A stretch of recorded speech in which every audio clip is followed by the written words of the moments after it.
Okay, my name's Zakashi, guys, and in this video here, it's not going to be a long intro. I wanted to talk about why people have so many different takes. Now, there's a number of reasons that I've actually thought about for this video, and there's always large debates around certain things and disagreements, and it really comes down to how you think about things or how you know things to be. Now, I'm going to explain what I mean about that in this video. Press the subscribe button, man. We're on this grind too. 40,000 subscribers. All my social media is going to be on the bottom of the screen. This is the YouTube channel, but we've got a Twitter, Twitch, Reddit, Instagram, and a Discord link all in the description below. So make sure to check me out all of those, man. Subscribe to my second channel, especially Zakashi X. I've got some anime videos coming there, Dragon Ball videos coming there, and on top of that, we got gaming that is not Legends. So show the boys some love. You will enjoy the content there, I'm sure. But yeah, let's actually get into this video now. It's a topic that I really want to talk about, and we're gonna go through some different points. And it will just basically be so that you can actually consider somebody's opinion a bit softer if you completely disagree with them, for example. So yeah, let's get into this video now. Now, this is probably going to be the biggest point I want to bring up, because a lot of people, yeah, they get flamed for this one, man. This one here, you need to very much consider where you are. Now, most people would be battle rank 70 or higher players that actually talk about the meta, because they know that they have a valid opinion, so they'd want to drop their opinion and actually give how they feel given their experience battle rank 70 or above. But literally, consider that somebody could be in that conversation. Say there's 10 people discussing, I don't know, wherever you are, Discord, whatever, Twitter, wherever, Redditors. Anyways, if they are below battle rank 70, right, especially on a double RP season, their experience in PvP is going to be completely different in comparison to yours up at the god ranks or even in the top 10k. That goes without saying, but so many people don't consider that somebody could be below BR 70, because believe it or not, there is literally hundreds of thousands of Dragon Ball Legends players that play every single day. It might not feel like it because you might be in your little box on twitter.com, reddit.com, whatever, or just playing PvP against the same people every single day, but that's because they're around you. What you see around you isn't the only thing that exists, and I feel like that's something people really forget to consider. Somebody that's below BR 70, right, and somebody hearing this is gonna be sick. They're gonna be sick. They're gonna be like, what? Somebody in BR, like, let's say 55 or 60, right, will come here and say with their whole chest that UI Sign can actually do big numbers at 7-star because he has the dodge mechanic. But anybody that's god level will know that he will get one-shotted by literally any unit, even type advantage. That's how weak he is. But obviously down there, their star level standard is much lower, and their their experience in PvP is much lower naturally. So what they face against is literally below what you're used to, speaking to people that are god level or BR 70 upwards. I feel like that's a big thing to consider. So when you're talking to somebody and they give a wild take, you obviously gonna assume that they're low BR, but I feel like it's the respect that comes with it. Like, oh, what BR are you? Don't be like, this guy's a BR2 player. Like, relax, man. You don't have to come at him crazy, or her.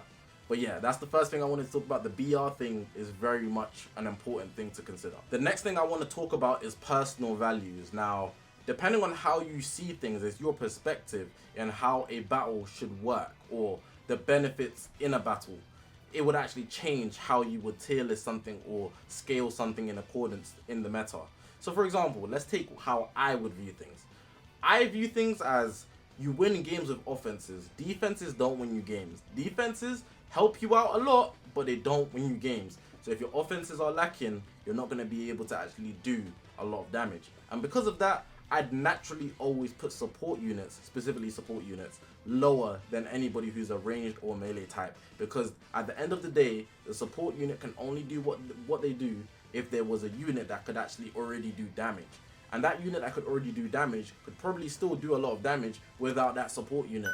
So in most cases, you don't scale that support unit over the oppressor simply because the oppressor is the main playing factor on the team. It's like if you have a striker on a football team, right? I know everybody was watching the World Cup here.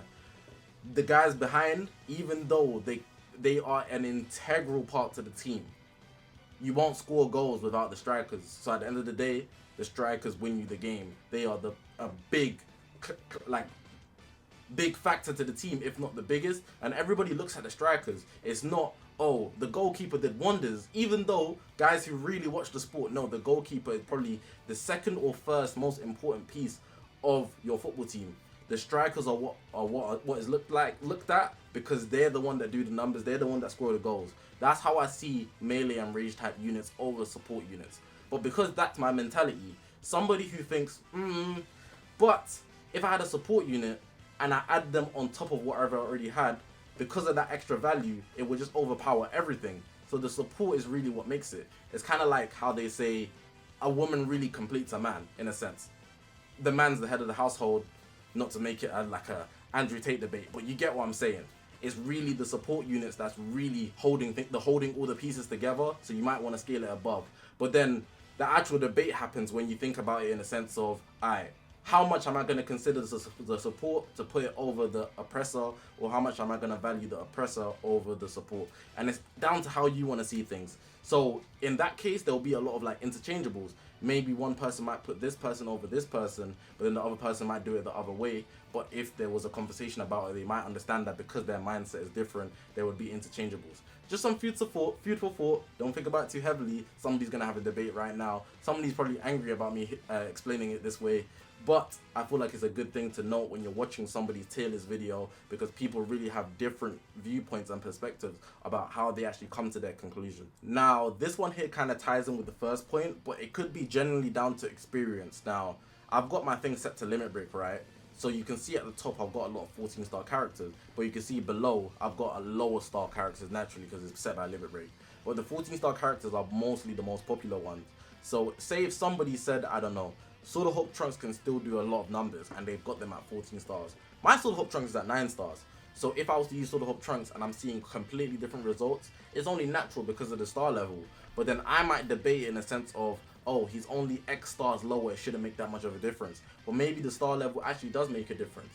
So if somebody's consistently using somebody every day, or they've literally favored that character, they're going to have the best setup, the best equipment, and the best units to put them around. So you've got to think of it in a sense of they're going to have more experience with that unit and they will know the best way to utilize them, which could actually lead to them being unknowingly biased. In my case, it probably happens a lot, but at the same time, I feel like I do a good job of not being too biased with certain aspects. It might be seen as that, and I could understand that obviously from the outside perspective, the same way I see other people and actually feel that it might be slightly biased. It's only natural to feel like that if you know that a certain person favors a certain thing a bit more than the other. So for me, it's always my fusion warriors. I could really make, for example, this guy. You see Super Vegito here. This guy, everybody knows he's not he's not a meta unit, but I could make him look like he's insane. Well, that's because my fusion warrior setup is actually elite. So if I'm making him look good, or to me, or on my team rather, he's looking very good, it doesn't mean that he's actually very good. Do you get what I'm saying? So in that case, I'll be giving results that are like, I like to call them manufactured. You know when somebody is on Twitter or something, or you're debating somebody on Discord, and they're like, oh, this person said this person isn't good, but I just used them and I did a 3v1. Just getting a 3v1 clip or a clip of them doing good numbers doesn't actually make them good. There's a lot of consistency variables that we consider in the meta that everybody considers, on top of the fact that if they're being used a lot. The biggest example I like to think about in Legends anyways that I can think of is Future Gohan. That guy will not die. He won't die from the game. If he starts to die a little bit, they're going to Zenkai him. He died a little bit, they gave him a better team. Died a little bit, they gave him a plat. That guy is unkillable, man. It's actually so stupid. But obviously, originally when Beast Gohan dropped, nobody really thought, oh, he was top 3. Nobody really considered him to be a top 5 unit. But because he had a goated team, and his support on the team is very valid, you could build him a certain way. And just the fact that he's used a lot, even though another unit might be considered better individually, it's the experience factor. You're seeing this guy a lot, so naturally you're going to scale them above, and it's as simple as that in a lot of cases. But again, if you want to go the other way, it's about the perspective thing, it's the experience factor. However you want to view it, I feel like that's a big thing to consider. I already talked about this slightly, but I feel like it's such a big thing that I really should talk about it on its own. Now, I talked about manufactured clips is what I like to call them, or manufactured things, teams, manufactured ways to make the unit look good. Equipments are such a big thing to making the unit look good. I know you're probably sitting here and you would have had this experience. You've probably watched the showcase, right? and a content creator used one of maybe your favorite unit, or a unit you was very much looking forward to see. In the showcase, they put on terrible equips, and then maybe at the end of the showcase, they weren't really satisfied with the unit and they felt like the unit wasn't good. Any content creator that did a day one showcase on Rose, this falls under them. So they did the day one showcase, not to say that the equipment's what they use, but I don't need to watch any of them to know that the day one showcases were not an accurate representation of how we know Rose right now, because later on, when Rose actually was solidified in the meta, everybody knew him to do numbers. He was a Rising Rush merchant, but regardless, he's going to nullify any endurance units that you have. Beast Gohan could not live next to that guy. Obviously, Beast Gohan can hold his own, but Rose was actually a threat. He's tanky, his team's tanky, and he can take you out even if he's rushed you and missed or didn't take you out, because Beast Gohan gets endurance and Future Gohan has endurance. He doesn't care. He does the type neutral with his blue card, whatever, so forth. So I could just say off rip, the day one showcases for Rose were not accurate representation of what he could actually do. A big factor of that because there wasn't the setup for it, and maybe the equipments were actually very much not to his actual value. Now with my Fusion Warrior team here, you can see I've probably got the best equips that you've ever seen in your life. So when I'm using Fusion Warriors, they're going to look like the most A1 team. Or maybe the average Fusion Warrior team is going to look really bummy. But that's just because I've built this up. If you play at a godly level, you know there's that one guy, yeah, his name starts with an R, he's a French player, he actually recently followed me on Twitter. He's always using a Lineage of Evil, bro. He's even gone as far as to use Ultra Gogeta Blue on Lineage of Evil. That guy dedicates himself to Lineage of Evil, and he will deck you, bro. He's not bad at the game by any means, but his team is definitely not better than yours. But because he knows his team inside out, he's going to pull out some crazy numbers and actually just destroy you if you let him get the chance. And that's what's crazy about it. He dedicated himself to one team, so he's going to make Lineage of Evil look like a god tier team. We all know that Lineage of Evil is not popping like that, man. But yeah, man, that's going to bring this video to a close. I just wanted to raise some of those points because they're very big to consider, and I feel like a lot of people get very heated when it comes to debates regarding the meta and things that are used in the meta and what's more popular, what's actually better. But I feel like when you're actually talking to somebody or hearing somebody's opinion, you need to be very open-minded, especially if it's something that you widely agree with, and try to see it in a perspective that you might have not thought to see it in. Maybe see where they're coming from. Not to say that they still can't be wrong, but the consideration of their opinion or their perspective is very important. It can get very toxic in a lot of cases. Like I've seen content creators literally get death threats, and I'm not going to mention any names, but if you know, you know, innit? So yeah. Press the subscribe button. We're on this grind to 40,000 subscribers. All my social media is going to be on the bottom of the screen. There's the YouTube channel. We've got a Twitter, Twitch, Reddit, Instagram, and a Discord link all in the description below. So make sure to check me out all of those.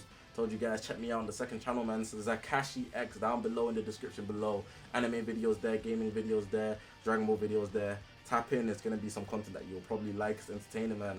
I'm telling you, give it a chance. Support your boy. But yeah, I'm going to leave it like that. I appreciate you guys for watching. My name's Zakashi, guys, and I will see you guys in the next one, man.